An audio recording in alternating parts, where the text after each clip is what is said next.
Auf der Shopfloor-Ebene befinden sich je nach Anwendungsfall eine Vielzahl von unterschiedlichen Sensoren und Aktoren.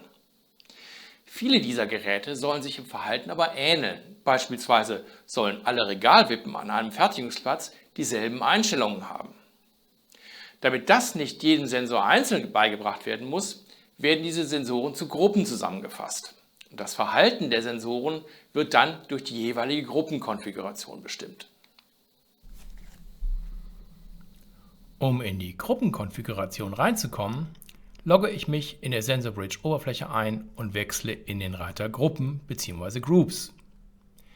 Im Auslieferungszustand ist bereits eine Gruppe voreingestellt, das ist die Default Group.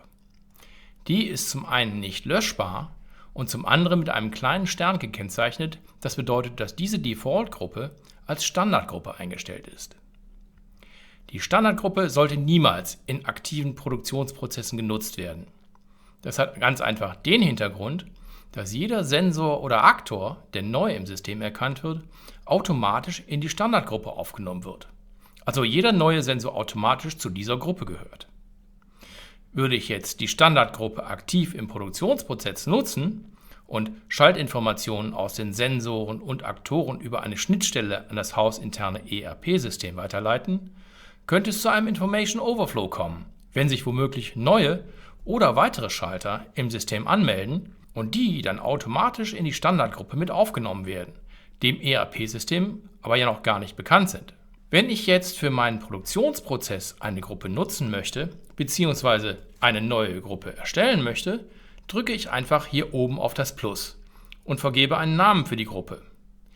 Ich nehme jetzt hier beispielhaft Linie 1 E-Kanban, bestätige meine Eingabe und habe diese neue Gruppe erstellt. Jetzt kann ich auch sehen, die Gruppe ist hier nicht mit einem Stern gekennzeichnet. Sie ist nicht die Standardgruppe und Schalter landen nicht automatisch in dieser Gruppe. Ich muss jetzt diejenigen Sensoren und Aktoren, die zu meiner E-Kanban Linie 1 gehören sollen, aktiv dieser Gruppe zuordnen. Wie das konkret geht, zeige ich in einem der nächsten Videos. Die neue Gruppe wird automatisch als Managed Group bzw. verwaltete Gruppe markiert. Das bedeutet, diese Gruppe ist jetzt aktiv. Nehme ich den Haken raus, wäre die Gruppe inaktiv. Es würden dann keine Sensorinformationen aus dieser Gruppe an das ERP-System weitergeleitet. Im ersten Reiter kann ich die Gruppen-ID sehen. Die Gruppen-ID ist einmalig und nicht änderbar. Würde ich die Gruppe beispielsweise jetzt löschen und neu eingeben, wäre die Gruppen-ID ein Zähler mehr.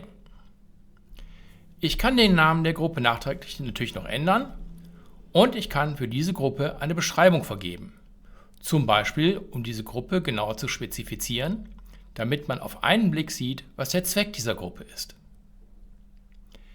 Im zweiten Reiter Timing bzw. Zeitverhalten kann ich das Zeitverhalten der Sensoren einstellen. Im ersten Schritt arbeiten wir mit einem Wake-up-Intervall.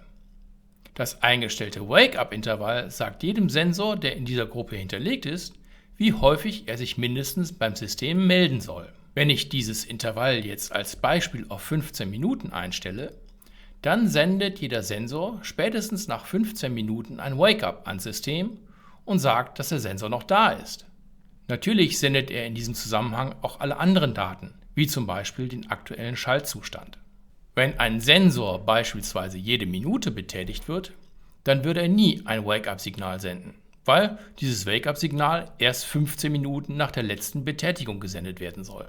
Wird ein Sensor allerdings nie betätigt, dann würde er alle 15 Minuten ein Wake-up-Signal schicken. Das wird von der SensorBridge überwacht. Würde jetzt ein Sensor nicht betätigt werden und zweimal nacheinander kein Wake-up-Signal schicken, würde von der SensorBridge eine Warnmeldung ausgegeben werden. Im nächsten Schritt kann ich das Zeitverhalten der Sensoren und Aktoren einstellen. Hier unterscheiden wir zwei unterschiedliche Intervallverhalten. Das erste ist die Zykluszeit. Die Zykluszeit beschreibt die Zeit, die ein Sensor warten muss, nachdem er das erste Mal betätigt wird, um erneut eine Sendung abzusetzen. Das heißt, wenn ich jetzt einen Sensor habe, der wird betätigt, dann sendet er sofort das Signal, kann dann aber für die eingestellte Zeit nicht erneut ein Signal senden. Standardmäßig ist die Zykluszeit auf 1000 Millisekunden eingestellt, also eine Sekunde.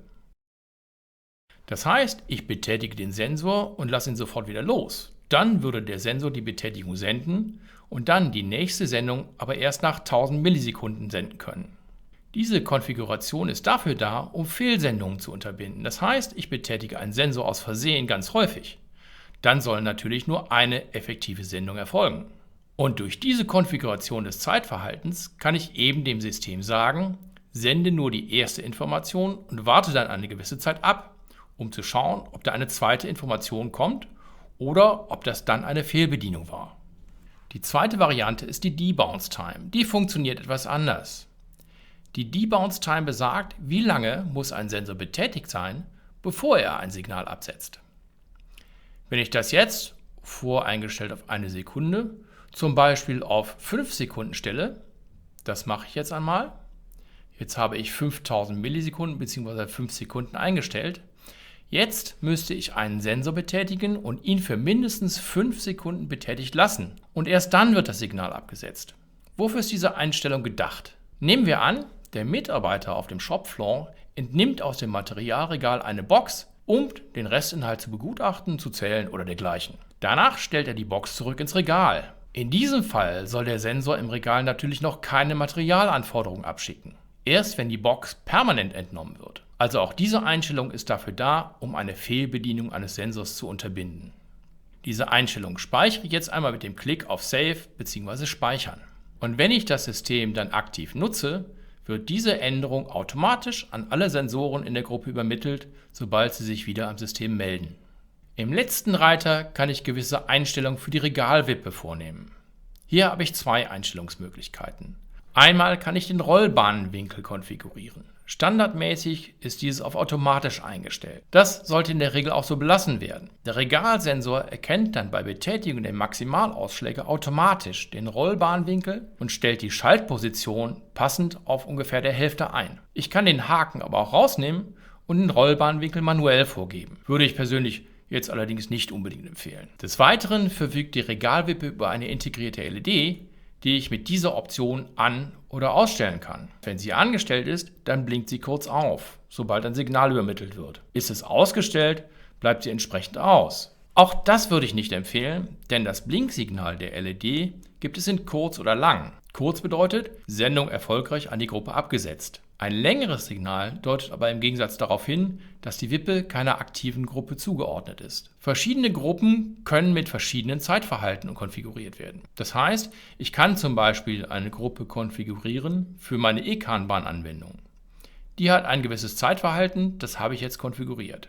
Ich kann an der Linie 1 aber auch eine andere Anwendung haben. Die möchte ich gegebenenfalls mit anderen Zeitverhalten konfigurieren. Dann erstelle ich einfach eine weitere Gruppe. Die nenne ich jetzt Linie 1 Andon und vergebe hier ein anderes Zeitverhalten, zum Beispiel eine Wake-up-Zeit von 2 Stunden, eine Cycle-Time von 500 Millisekunden und eine Debounce-Time von 2000 Millisekunden. Das wäre jetzt quasi eine abgeschlossene Gruppenkonfiguration. Die Gruppen sind jetzt vorbereitet. Jetzt fehlen nur noch die zugehörigen Sensoren.